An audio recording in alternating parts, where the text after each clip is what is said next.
If you've ever been pulled out of line, had your bag ripped open in front of 100 strangers, or watched a TSA agent hold up your brand new bottle of shampoo like it's a live grenade, you already know how humiliating airport security can be. And here's the part that makes it worse.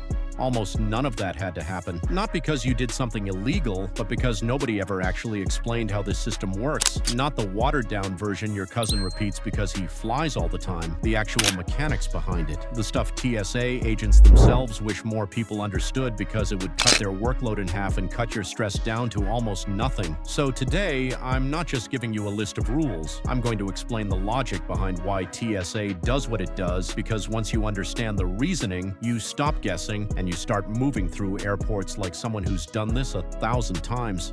And near the middle of this video, I'll walk you through the single most common reason ordinary travelers get pulled into secondary screening, and it has nothing to do with anything dangerous in their bag. It's something almost everyone does by accident. Let's start with liquids, because this is where most people's understanding is actually backwards. The 3.4-ounce limit isn't really about the danger of any one container. It exists because of how explosive detection technology works at the X-ray. Small quantities are easier to rule out as safe within seconds. Large quantities take longer to analyze and sometimes can't be cleared by the machine at all, which forces a manual test. So here's the practical value in that.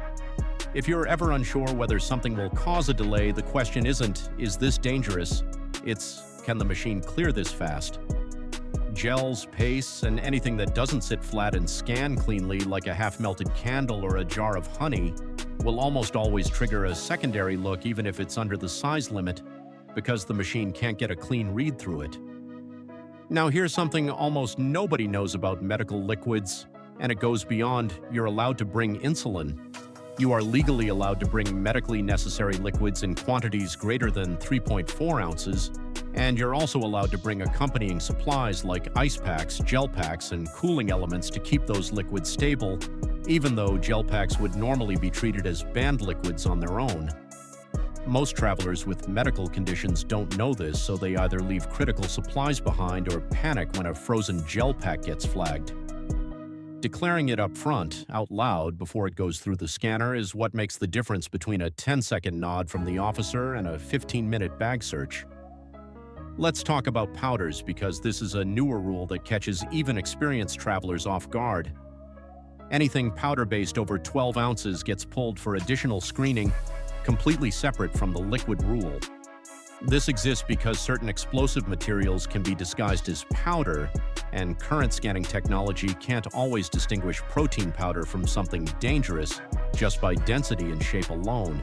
It has to be manually tested. So the value here isn't just know the rule, it's this.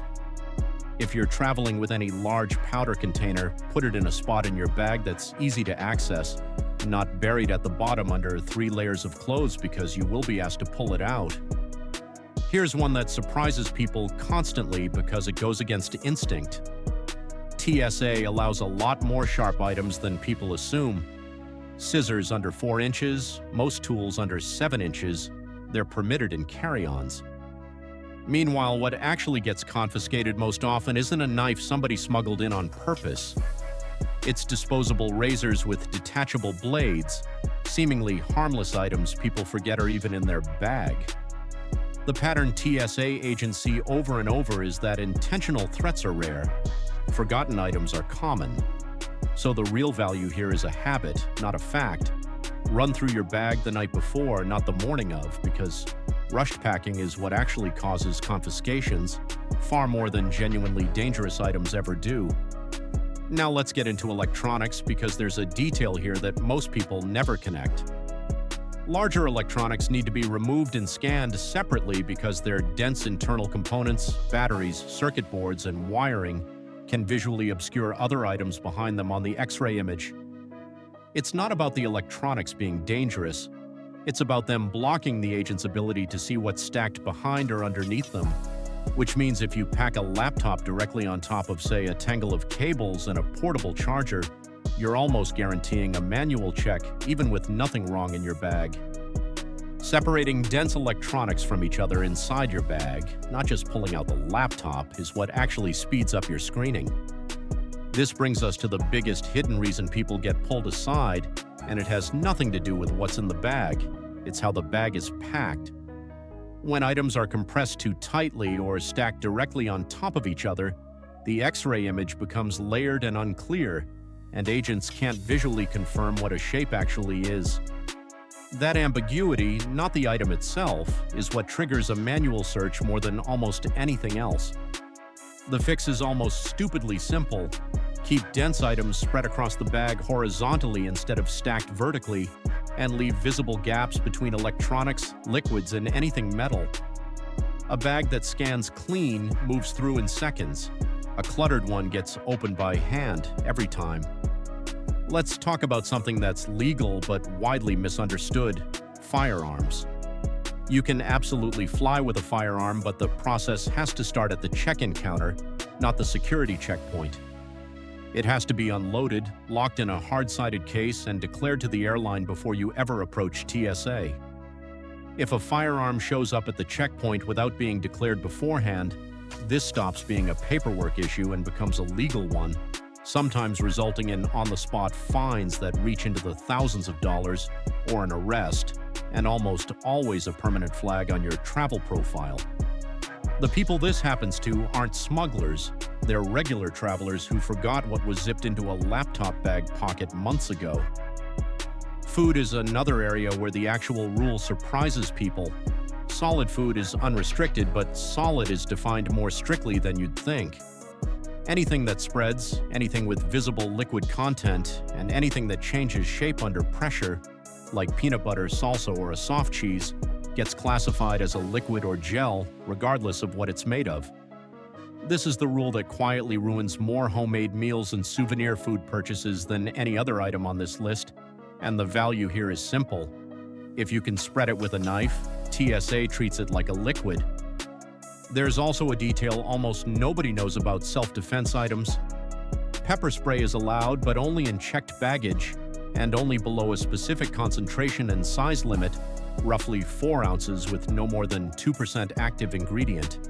It's completely banned from carry-ons, no exceptions. Meanwhile, most stun devices are banned entirely in both checked and carry-on bags, regardless of local laws where you bought them. The mistake people make is assuming legality where they live translates to airport legality. It doesn't. Federal aviation rules override local ones every time. And finally, there's something most travelers underestimate about TSA pre-check and global entry. It's not just a faster line. It actually changes what rules apply to you physically at the checkpoint. Shoes stay on, belts stay on. Laptops and liquids often stay packed. For someone who flies even 4 or 5 times a year, this isn't a minor convenience. It removes almost the entire friction point of airport security altogether, turning a 15-minute process into something that barely registers. So here's what all of this really comes down to. TSA isn't designed to catch you off guard.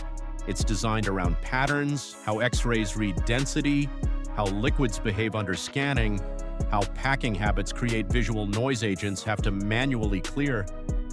Once you understand the reasoning instead of just memorizing a list, you stop being the person who holds up the line and you become the person who walks through without a second glance.